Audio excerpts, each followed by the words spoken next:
Ребят, всем привет! Слушайте, вам нравится история США?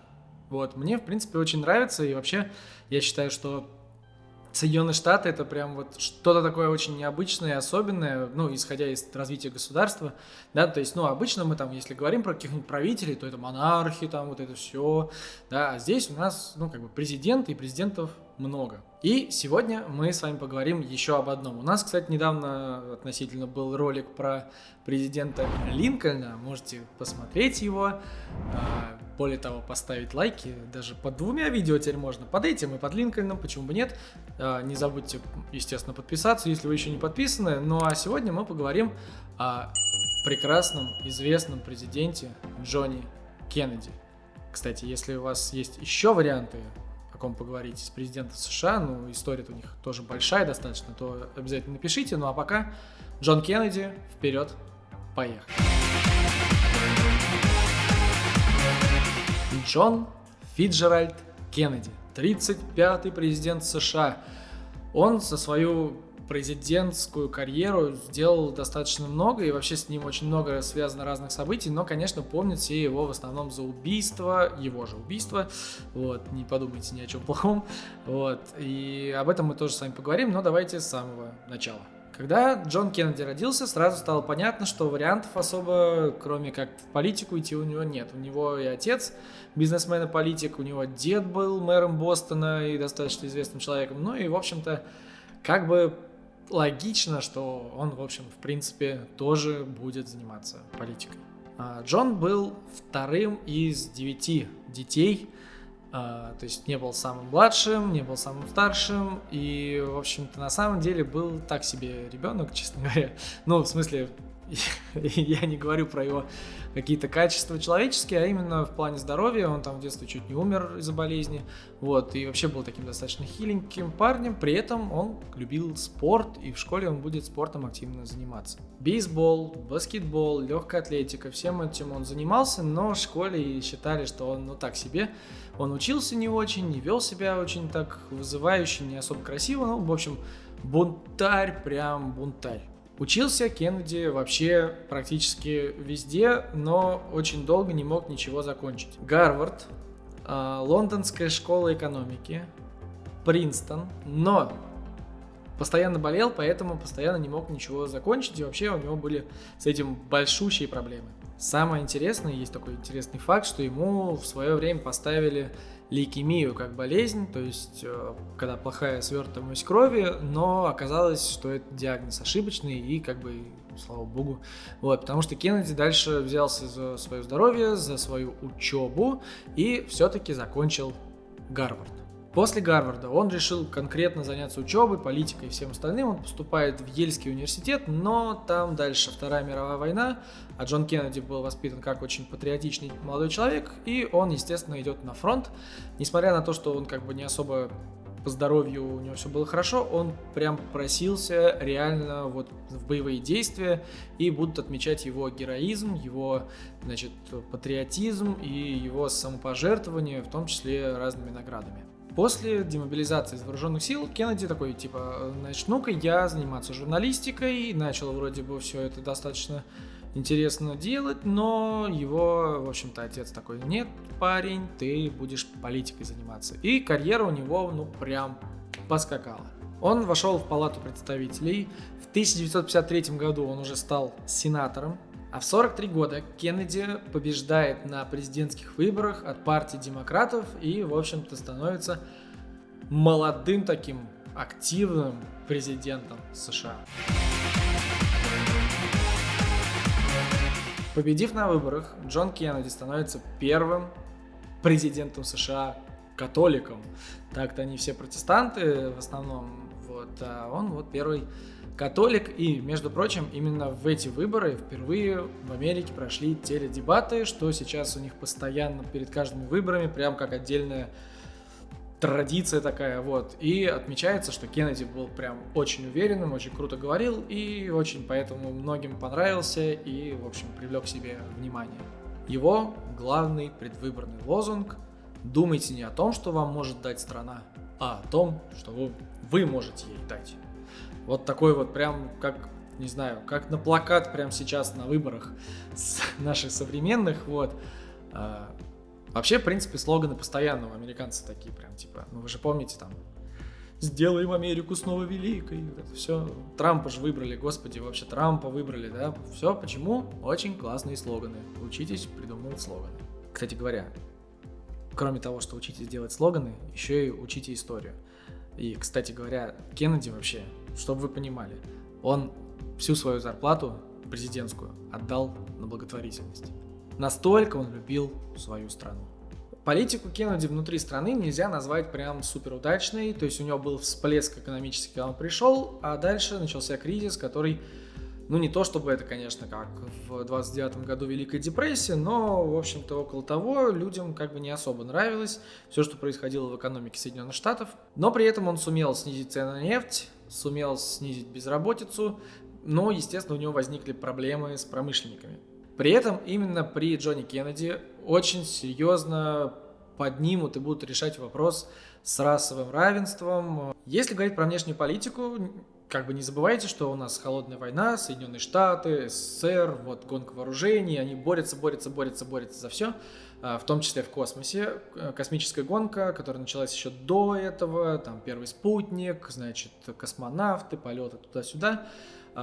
Кеннеди стремился всячески с Советским Союзом нормализовать отношения, даже предлагал совместную космическую программу, вот, но Хрущев как бы ему отказал. При этом с космосом и с вот этими всякими взаимоотношениями Кеннеди и Хрущева связана очень интересная история с собаками. Если помните, у Советского Союза в космос сначала летали белка и стрелка. Щенок белки и стрелки был подарен Никитой Хрущевым дочери Кеннеди.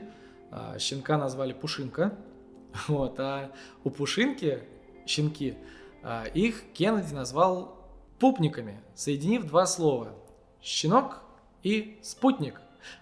Спутник! Да, собственно, традиционно. Кстати говоря, слово «спутник» в 2021 году стало главным словом в России. При этом, несмотря на попытку нормализовать отношения, у Кеннеди с Хрущевым будут проблемы, которые очень сложно будет решить и которые приведут к максимальному, наверное, напряжению во время Холодной войны. Значит, во-первых, это Берлинский кризис, когда танки были введены в Берлин, и Берлин в итоге поделили, построили Берлинскую стену. И самый известный – это Карибский кризис, когда мир стоял на пороге ядерной войны, ракеты Америки в Турции, Советского Союза на Кубе, и все уже готовы были нажать кнопки, чтобы ракеты полетели. Но президент договорился с Никитой Сергеевичем Хрущевым, и ракеты мы, в общем-то, убрали, как и американцы. Вот, к счастью, возобладал здравый смысл. Если говорить про личную жизнь Кеннеди, здесь куча всяких слухов, сплетен и чего только нет, потому что все его называют бабником, любовником и кем только его не называют. Вот, но у него как бы была жена в 36 лет, после там чуть меньше года он встречался и женился. Жаклин Ли Бувье стала его спутницей, у них будут дети, и, собственно, она станет самой популярной женщиной в мире, ну, одной из самых, которой все страны будут просто, когда Кеннеди приезжает, типа, а жена приехала, да, там жена приехала, его красавица, да, ой, надо познакомиться. Вот, и он как бы этим козырял, и очень часто, кстати говоря, этим пользовался, тем, что она так хорошо умела к себе располагать людей. Кстати говоря, по одной из теорий, назовем это так, ну, версий, у Кеннеди была татуировка в виде черепахи на плече, вот, из-за жены он ее как бы типа удалил. Вот такая есть версия, ну то есть он как бы к ней прислушивался в любом случае. Значит, романтические отношения Кеннеди – это вообще отдельная история, там столько разных слухов, столько разных людей. И самых популярных – это, наверное, роман с Мэрилин Монро, которая была символом красоты всей Америки, и киноактриса Марлен Дитрих, у которой был, кстати говоря, роман с его отцом. После обнародования некоторых документов уже в 21 веке стало известно, что у Кеннеди постоянно были различные боли, и он, в общем-то, с этими болями жил всю жизнь, никто не мог его вылечить, поэтому он себе делал постоянно инъекции новокаина и, типа, бодренько так шагал При этом Кеннеди еще и книги писал, и достаточно известные и популярные, его труды все, значит, разбирали, читали и так далее, но все-таки Кеннеди у нас в первую очередь связан со своим же убийством. 22 ноября 1963 года, город Даллас в Техасе, и Кеннеди со своей супругой едут в открытой машине, всех приветствуя. Проезжая по одной из улиц, выстрелы, паника, и Кеннеди падает. Значит, Кеннеди пытались спасти, быстренько доставили в больницу, но там он быстро умер. Вот. Преступника очень быстро поймали, и по официальной версии им считается Ли Харви Освальд. Значит, персона достаточно тоже известная, постоянно какие-то фильмы, теории, расследования, РЕН-ТВ, Hello, вот, да, что типа всякие заговоры, вот там Кеннеди пытались как-то убить и так далее, вот. Официальная версия все-таки, что это Ли Харви Освальд. При этом, как бы, показания он дать не успел, потому что его застрелили. Самого убийцу застрелили.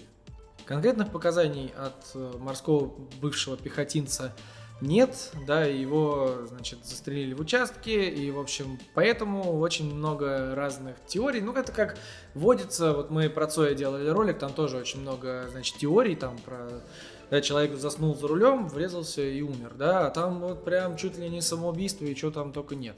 Да, то же самое и с Кеннеди.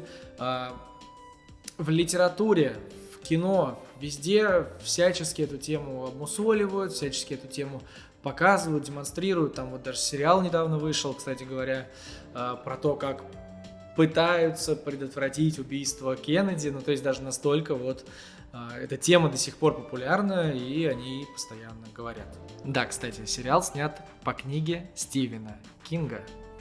Почитайте. Да, мы не стесняемся, мы рекламируем бесплатно. Обращайтесь. Да. Но пока можете обращаться бесплатно, пока есть такая возможность. Вот. Но скоро будет платно. Поэтому пока обращайтесь. Вот. Тем более, что ролик у нас подходит к концу. И давайте подводить итог. Джон Кеннеди, один из самых известных президентов Соединенных Штатов. Он, к сожалению, правил очень недолго. Президентствовал, господи, как будто прям это монарх какой-то. Вот, президентствовал недолго, но остался в памяти американцев достаточно таким любимым президентом, который боролся за права людей, который пытался сделать мир лучше, решить как-то проблемы с Советским Союзом, вообще холодной войны, да, и так далее, и так далее. Вот, при этом, опять же, да, его смерть, она затмевает все, что он делал, и об этом событии как бы только и говорят. Ну, а мы будем говорить обо всем, потому что это канал Moments of History. Подписывайтесь обязательно на YouTube, на социальные сети, на все что угодно. Подписывайтесь, потому что мы радуем вас любым контентом каждый день. И вам было бы неплохо подписаться и учить историю. Всем пока.